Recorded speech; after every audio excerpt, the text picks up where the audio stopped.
Okay, the time is 4 p.m. I think it's time for us to start the session. First and foremost, thank you everyone for joining this session. My name is Moti Elkaim, and I'm the founder of Atlantic Brands. My agency primarily deals with investor pitching and fractional CMO services for emerging companies. And today we're going to focus about the first one, which is investor pitching. The title of this session is Ditch the Pitch Deck Template. And hopefully throughout this session today, and feel free to chime in with questions or comments in the chat, I'll respond to those as we go. But hopefully in today's presentation, I'll be able to kind of change your mindset when it comes to investor pitching in two ways. One, in order to get the business, you don't necessarily need to talk business. And two, in today's market, especially in today's market, which is really tough for fundraising, we don't only want to make investors listen to our pitch, we want to make them visualize our solution, visualize our vision in order for them to really connect to what it is that we are offering and why our business is worthy of an investment. And I'm going to walk us through this process today of one, how are we going to be able to make investors visualize our solution, visualize our offering, and connect to the vision? And two, how are we able to do it with storytelling, which is one of the most powerful techniques in order to make investors connect to you? Now, the reason I titled this session Ditch the Pitch Deck Template is because I've seen many brilliant founders coming into the room one after the other, and they are following the same existing template. The problem, the solution, the demo, the financials, the traction, the team, the advisory board. Everyone is thinking that if they're going to put some fancy name on the slides, investors are going to be hooked into the company potential. But the mindset in today's market is different. Because it's such a hard market to raise in, we need to really go above the noise and penetrate the attention threshold of the investors. And in order to do so, we don't need to think about our pitch in terms of a template, because the template is telling us what to put in the presentation. And your business, your vision, your energy, your personality, your product is unique, is one of a kind. So we don't need to box it into a predetermined flow. What we want to do is customize the presentation and understand that in front of us, there is a person sitting that wants to be engaged. So rather than thinking, okay, what kind of information I need to put in the presentation, let's change the mindset and think, how can I engage this person in front of me? And one of the most powerful ways to do so is following the pitch cycle engagement formula. The pitch cycle engagement formula really divides your pitch into four parts. One, as you're coming in, the first thing you need to do is capture their imagination. Because if we're able to capture their imagination in the first couple of minutes, then they'll be hooked for the rest of the presentation. Two, we describe the opportunity in context of the story that we're going to tell in order to capture their imagination, drive the business argument, and go to the ask. Now, let's take those four steps and break them down one by one. Now, how do we capture information when we're coming into the room? The best way to go about it is to start with a story. After the initial presentation of yourself, your co founder, whoever is in the room, dive straight to the story that really urged you to start your company and start your startup and follow this very difficult part of changing a market. Now, when we're coming into the story, it's really important to understand why storytelling is important, because there is a lot of buzz in the industry about storytelling. And when I ask people, okay, everyone is talking about storytelling, but why is that important? They don't really know the answer. And if we're talking about storytelling, how do we do it in the right way? We don't really have the answer. So right now, I'm going to tell you why storytelling is so important, how to do it properly in a way that will capture the audience's imagination. And I'm going to share with you how this technique enabled me to raise a lot of money within 20 minutes from a person I've just met, a really high net worth individual. So let's talk about storytelling for a second and why is it so important in enabling you to connect to the investor in front of you. There was a study that was done, research that was done in Princeton University, and they were fascinated by the fact that we humans consume stories nonstop, and it seems to fascinate us, whether it is books, movies, Netflix. Whenever there is a plot in front of us, we seem to be grounded to the sofa and cannot move. But the question is why? So what they've done is that they've taken a storyteller and 5 listeners. They put the storyteller in an fMRI machine that scans the brain activity, and in different rooms, they put all the listeners, each in their own fMRI machine. And they told the storyteller to start telling a story. When she told an emotional story, her fMRI showed a lot of activity in the amygdala, the part of the brain that is responsible for emotional processing. At the exact same time that her brain showed activity in the amygdala, the exact same times, all 5 listeners' amygdala lit up on the screen, almost simultaneously. And what was interesting is when they told the storyteller to transition to a logical story that requires some information processing, then the frontal cortex, the part of the brain that is responsible for logical processing, lit up on their screen. Can you imagine what happened at the exact same moment in time with all the other 5 listeners? Their frontal cortex lit up on the fMRI like firework. And like any good scientific research, they've repeated this process over and over and over again. And to the point that they realized that there is a true solid connection here. And they named this phenomenon brain coupling. So essentially, when we are telling a story, when we are putting a lot of information in the context of a story, the brain is actually able to frame it, and the 2 brains are actually connecting to each other. Now, this is the power of storytelling. And think about it. When you walk into the room, wouldn't you like to have some brain coupling going in with the investor in front of you? So now we know why storytelling is important. The question is, what kind of story do we need to tell in order to get our investors hooked to our pitch? And for that, I want to bring in a really brilliant person by the name of Daniel Kahneman into this presentation here. Daniel Kahneman is a Nobel Prize winner. And what Daniel Kahneman discovered, and for which he won a Nobel Prize, is the following.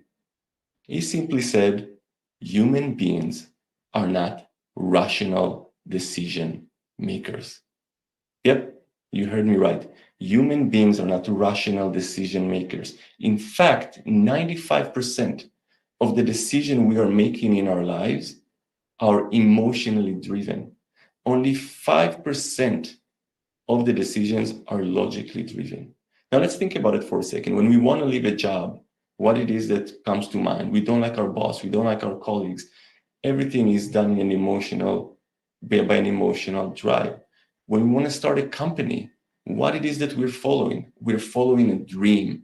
We're following our passion. What is it, if not an emotional decision-making process?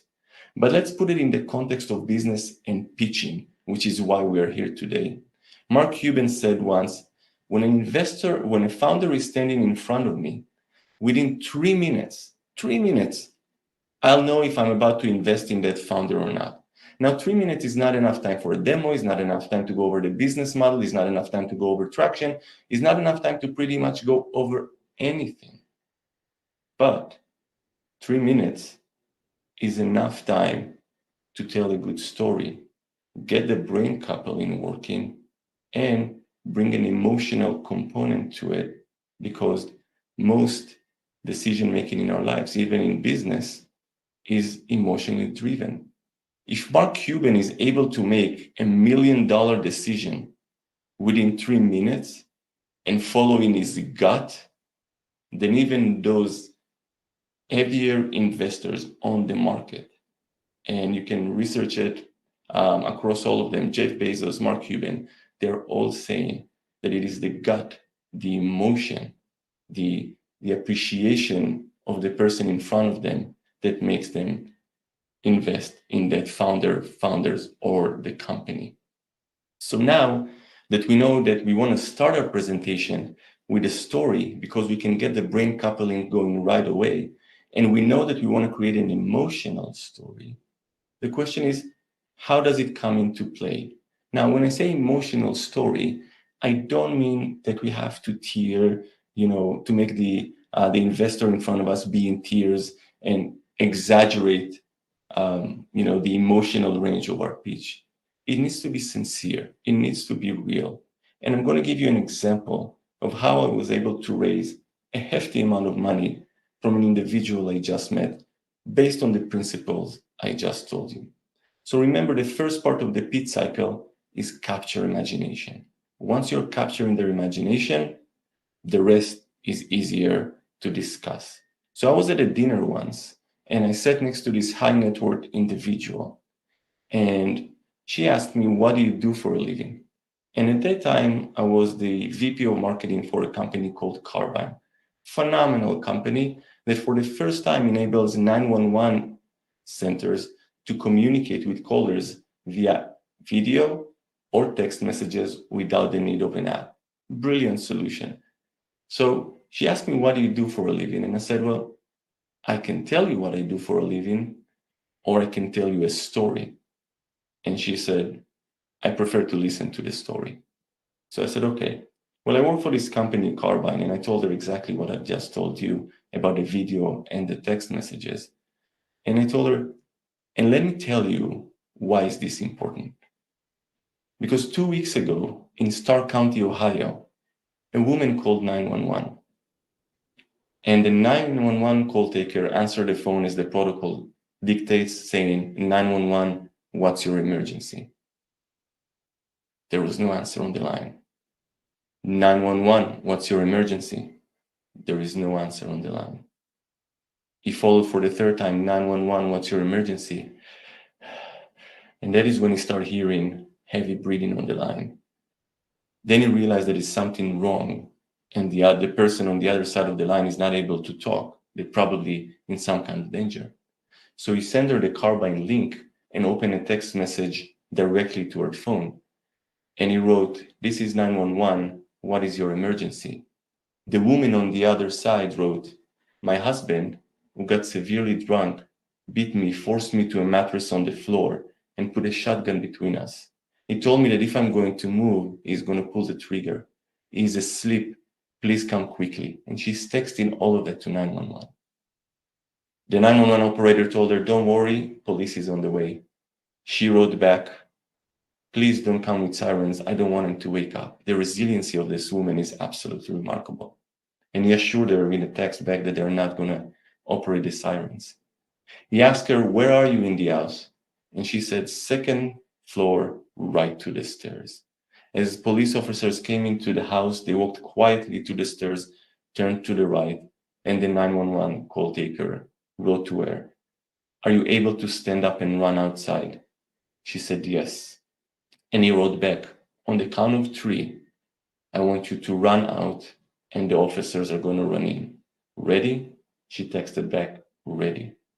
And then, like in a Hollywood movie, he wrote 3, 2, 1, go. As soon as he hit go, she ran out of the room and the officers stormed the room, grabbing the husband without a single fire being shot.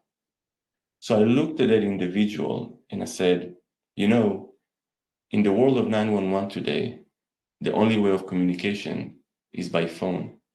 Imagine what would have happened to that woman if she didn't have the ability to text 911. It would have been a tragic ending. She looked at me and she said, Moti, I'm in. And I didn't want her to be in. I just told her the story. And I said, what do you mean she's in? She said, I'm investing in this company. And it took me literally the same 3 minutes that it took me to tell the story to you right now. But what happened here is that I helped her visualize the solution, visualize the problem, visualize the market that we are going after, all in a very powerful story. I didn't follow a template that comes in and says, here is the market problem, here is the solution. I could have told her that Carbyne developed a cloud native solution that enable companies that enable 911 centers to communicate with callers directly without the requirement of an app. It's boring. It's not engaging. You have a person on the other line. If you want the investor to be connected to your vision, to feel your passion, you need to start with a purposeful story. Ditch the template, ditch the traditional lingo. And I've seen so many, again, brilliant founders coming in saying, our company is redefining the way da da da da da. Our company is reimagining. Our company is revolutionizing. When you are starting with all of those words, not only you're not revolutionizing, reimagining, redefining, all you're doing is recycling. The first thing you need to do is to show your true self, why your solution matters, and start by capturing their imagination with a purposeful story. Now, once that is done, you can move into the second part of the pitch cycle, and that is the opportunity. And the opportunity needs to be dictated or detailed in context to the story. So if I was sitting in front of an investor right now, I would say, and this is the problem that 911 centers, not only in the US, across the world are experiencing. The only way of communications with 911 today is by phone. I am speaking to hundreds of people right now. This day-to-day is bringing together thousands of people through media. How come 911 doesn't have the ability to share media? And the opportunity needs to be presented in terms of the process transformation. Don't focus on your product, because your product is not the scalable thing. The process transformation that can be repeated across every single business in your vertical is the scalable opportunity, because your product can be expanded. It can have more features to it. But investors are not investing in your product because they know that the way your product looks right now is not going to be even remotely similar to the way it's going to look like in 5-7 years down the road. But the process transformation, this broken process that you're trying to fix, is fixed across all businesses in your vertical. So when you're talking about the opportunity, speak to the opportunity in context of the story you just shared. Focus on the process transformation and showcase why it is scalable. Now, from the process transformation, from the second part, of the pitch cycle, which is the opportunity, we're moving to the third part. Thank you, everyone, for all those positive comments, by the way, on the chat. This is brilliant and very encouraging. So from the second part of the pitch cycle, the opportunity, we are going to the business argument. Now, the business argument, this is where I see a lot of founders really falling into what I call the TAM trap. What is the TAM trap? Saying we are going after a $35 billion market. This is our total available market. Now, let's think about the term total available market for a second. Total available market is something that no company in the history of the Western world was able to capture. Even Google didn't capture the entire total available market of search engines. Even Uber didn't capture the total addressable market of ride sharing. So there is no way for you to go over the total available market. When you're coming into the business argument, one, show why you are the person who is obsessed with this process that needs to be fixed. Two, what is the traction that you currently have? And if you're an emerging company, you're just starting your company and you don't have ARR and you don't have sales right now, that's fine. But show traction, show that companies are willing to pay for your solution. And then speak about the addressable market. So if I'm going with the solution, with the example of Carbyne, then I'll say, look, In the US market alone, there are over 8,000 PSAP, public safety answering points. With 8,000 PSAPs, and we're charging $50 per seat per month, it is very reasonable for us to determine that within 3 years we can achieve $100 million in sales, because this is the addressable market and no one is doing what we are doing today. Now that makes sense. It shows the investor in front of you that you're super grounded in your pitch, that you are focused in what it is that you're trying to do. So just like everyone is going after the I'm revolutionizing, I'm redefining, the other scope of it is, blowing off the town. Keep it grounded, make it real, go for the addressable market, and show why you, in the competitive landscape that you're positioned in, are able to capture on that addressable market. So let me sum it up until now. We spoke about storytelling, the pitch cycle, the 4 parts, and we discussed 3 parts so far. 1, capturing imagination. 2, going for the opportunity, in which we are focusing on the process transformation, not the product. And 3, the business argument, where we sell ourselves, the addressable market, and why we, in this land of competition, are poised to take over that market share. And after we've done all those 3 points successfully, the investors will look into you and they will super be engaged, because you created a cycle of context. You start with a story, you followed up with true arguments in relevance to your story, and now you are positioned to ask for money. Now, that is the thing that most founders are really uncomfortable with. 1, they don't know how much money to ask, which is fine, because that's, for many of them, that's the first time you're asking for money. Do you ask for 5 million, 6 million, 10 million? How do we go about it? The way you go about calculating how much money you want to raise needs to be in relation to a 2-year growth plan that you're about to showcase. Now, that is very unique to every business. But the way you're going to ask for the money is the closer of your pitch. And where most people are getting it wrong is that they transition to the slide and said, and we are looking to get $10 million in Series A funds in order to achieve whatever results they're trying to achieve. At that point of the presentation, I say, don't ask for the money. If your investor is already hooked in, then do the following. Ask them for interest rather than the money.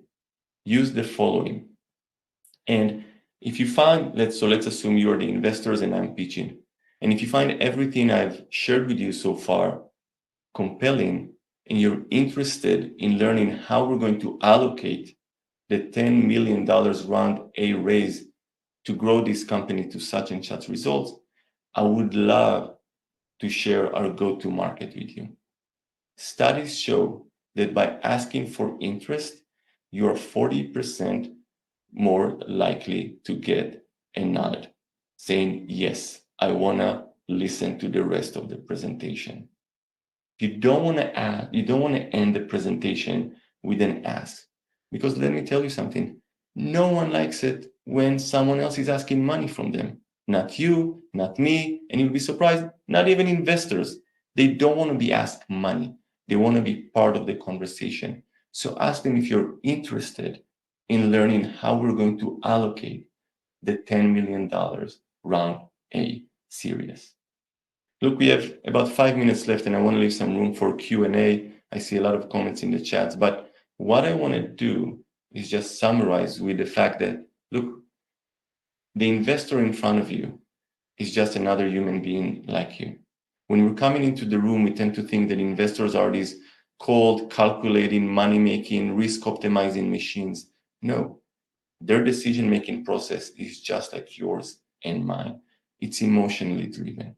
They can be connected to a story. And just like every other person, they want to be engaged. So rather than following a pitch deck template that boxes your energy into a predetermined flow, I really encourage you to follow the pitch cycle and create a cycle of engagement throughout your pitch. So that is my, my delivery for you today. I hope you enjoyed it. I'm going to answer some of the questions that I see here in the Q&A. But first and foremost, thank you so much for taking the time. I really appreciate you being here with me today. So the first question in the Q&A is, how important are the photos being used in a current style pitch deck? Could you give a percentage of how much time we should work? Let me just expand this. On the current, on the content compared to the look? That's a very important question. Look, most people, when they think of PowerPoint, when I ask them, what is PowerPoint? They're saying a presentation software. And I'm asking them again, what is PowerPoint? And they're saying a presentation software. And it's not only a presentation software. There is a hidden message in the word PowerPoint. Every slide that you're showing needs to deliver one focal point, one power point. And when you're choosing the visual is key in not telling your story, but empowering your story. So I'm not sharing a presentation with you right now, but if I'm going back to the carbine presentation and I would talk about that woman laying on the floor, I would probably put a picture of a woman grounded to the floor to allow the investors to visualize it. So hopping is not so great with presentations, so I decided not to go for a presentation right now. But it's important to choose visuals that empower what it is that you're trying to say. Reduce content. Don't get slides that are full of content. The slides are there to be your emotional driver. So it's super important to make them serve this role. And if you have any other questions, by the way, and I hope I answered these questions powerfully. If you have any other questions, please feel free to plug them in the Q&A.